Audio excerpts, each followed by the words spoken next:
Hello, this is John from English Coaching Projects with the weekly English practice from my favourite place, on location, in my garden.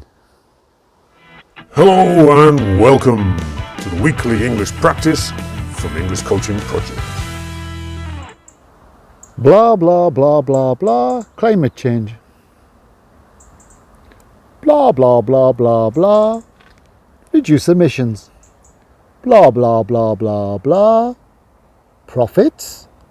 Blah, blah, blah, blah, blah, do nothing for 50 years. Blah, blah, blah, blah, blah, agreed? Blah, blah, blah, blah, blah, agreed. No more blah, blah, blah. Well, I have to speak very quietly now because I'm approaching a hide in Salbarua. It's a place where you can watch and listen to the storks, the deer and other animals, but you have to respect them and nature. Well, this is Salbarua, my garden. Well, not really my garden. It belongs to everyone, like the whole planet. At the beginning of November in Glasgow, world leaders will be meeting to discuss the future of the Earth. And Greta Thunberg, the teenage environmental activist, has accused world leaders of talking blah, blah, blah, meaning that they talk a lot, but they don't come up with any solutions. She says, now is the time for action. And I agree with her. Isn't this wonderful? Isn't this beautiful world worth saving? But time is running out. Now is the time for action. So, plenty to talk about in this week's Weekly English. And remember, you can send your coach an email or WhatsApp with your opinion. And also talk to your family, friends and colleagues about the subject. Keep practicing your English and let's save the planet.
Climate.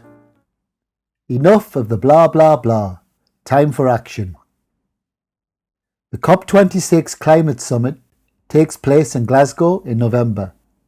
Greta Thunberg says politicians have to stop just talking and do something. ECP coach John agrees with her. Build back better. Blah blah blah. Green economy.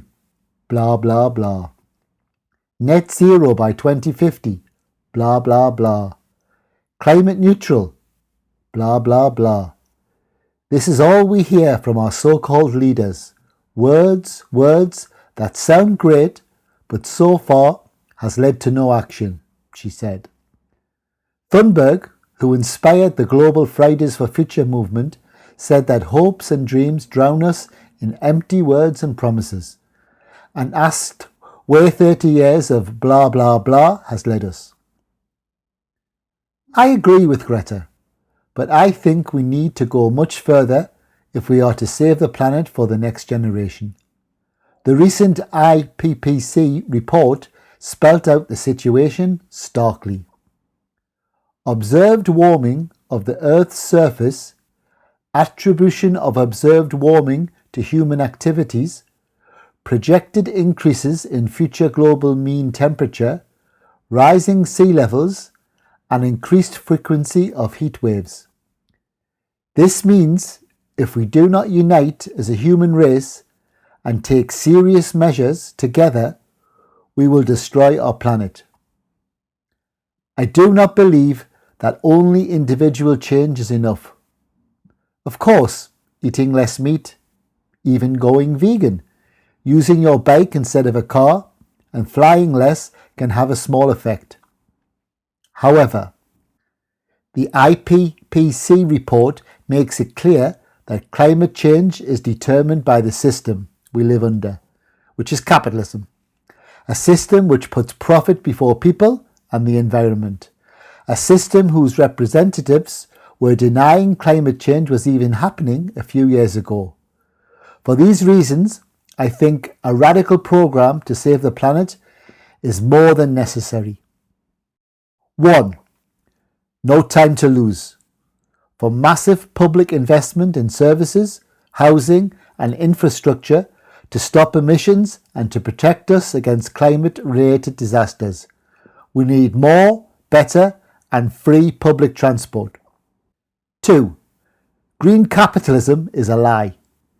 Make the real polluters pay. Tax the super rich and corporations to invest in green technology, energy and jobs. 3. Protect land and resources from corporate and imperialist exploitation. Stop pipeline projects, deforestation and imperialist exploitation of natural resources, while guaranteeing the needs and rights of Indigenous and other communities, as well as a job guarantee for all workers. 4. Strike together against the system. Rebuild a fighting climate movement. Organise grassroots climate committees of young people and workers while also pushing the trade unions to get active. This is necessary to build a coordinated movement of protests and strikes that paralyse the economy and force real changes. 5. Democratic socialist planning, not market chaos. The capitalist profit system cannot be made to work to save the planet. As a first step, the biggest corporations need to be expropriated. Only public ownership, combined with international democratic socialist planning, will make it possible to quickly cut emissions while guaranteeing a decent life and future for all. 6.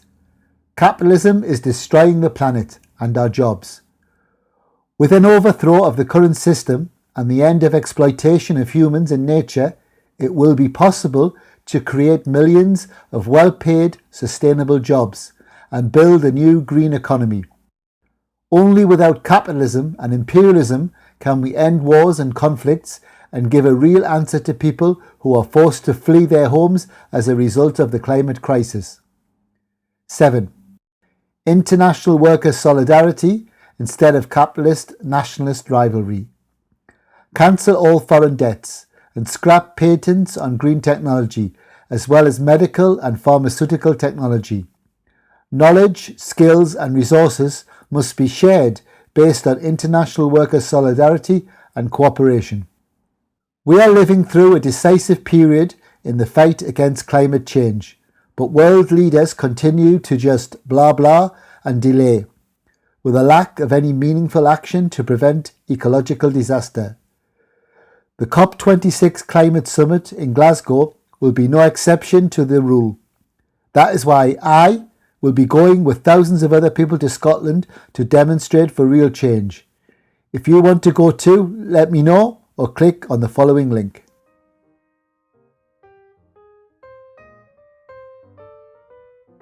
Here are this week's questions. What are the serious conclusions of the recent IPCC report? In what other aspects of life do you have to listen to blah blah blah. Is the solution to the climate crisis personal action, or do we need to change the system? What is your opinion? Are you scared for the future of the planet? Why? Why not? Would you add any more points to John 7?